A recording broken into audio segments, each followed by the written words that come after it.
দুগ্ধ প্ৰক্ৰিয়াকৰণ প্ৰকল্পক যোগান ধৰা গোপালকৰ বাবে বিশেষ আঁচনি পুৰবী ডেইৰী সম্প্ৰসাৰণৰ ভূমিপূজন লগতে প্ৰতি লিটাৰ গাখীৰৰ বাবদ ৰাজসাহায্য প্ৰদানৰ শুভাৰম্ভ কৰে মুখ্যমন্ত্ৰী ডক্টৰ হিমন্ত বিশ্ব শৰ্মাই উপস্থিত থাকে পশুপালন আৰু পশু চিকিৎসা বিভাগৰ মন্ত্ৰী কৃষেন্দু পাল আৰু সমবায় মন্ত্ৰী যোগেন মোহন।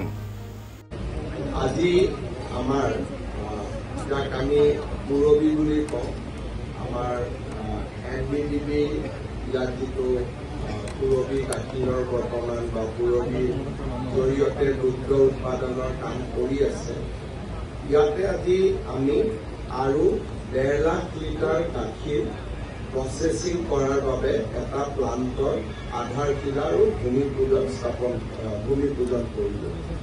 ইয়াৰ আগতে এই গোটেই প্লান্টটোৰ কেপাচিটি 1.5 লাখ লিটাৰ আছিলে। এতিয়া এই প্লান্টটোৰ কেপাচিটি 3 লাখ লিটাৰলৈকে বৃদ্ধি হ'ব।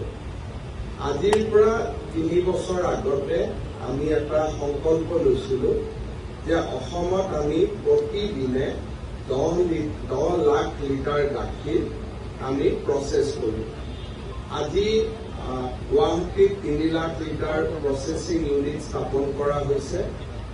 যোৰহাট, ডিব্ৰুগড়, ধেমাজি আৰু শিলচৰতো আমি এনেকুৱা মিল্ক প্ৰচেছিং ইউনিট স্থাপন কৰাৰ বাবে আগবাঢ়িছো।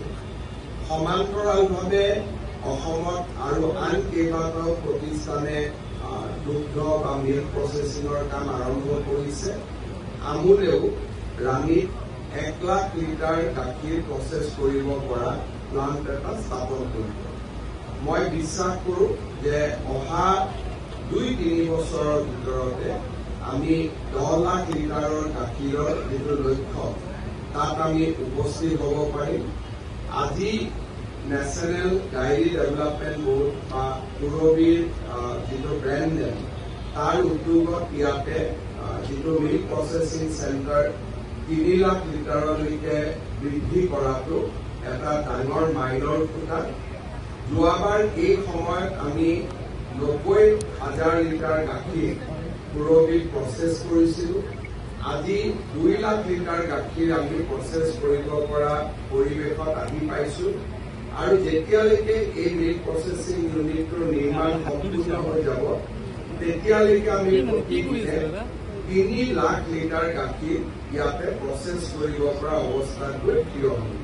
মই এই দুগ্ধ বিপ্লৱৰ লগত জড়িত সকলো কৃষকক আজিৰ দিনটোত অভিনন্দন জনাইছো আৰু নেশ্যনেল ডায়েৰী ডেভেলপমেণ্ট বোৰ্ড তেখেতসকলে কৰা প্ৰচেষ্টাৰ বাবে তেখেতসকলৰ শলাগ লৈছো। গুৱাহাটীৰ পৰা ৰাণা চৌধুৰীৰ report, news any 365। Stay informed, stay ahead. News Any 365.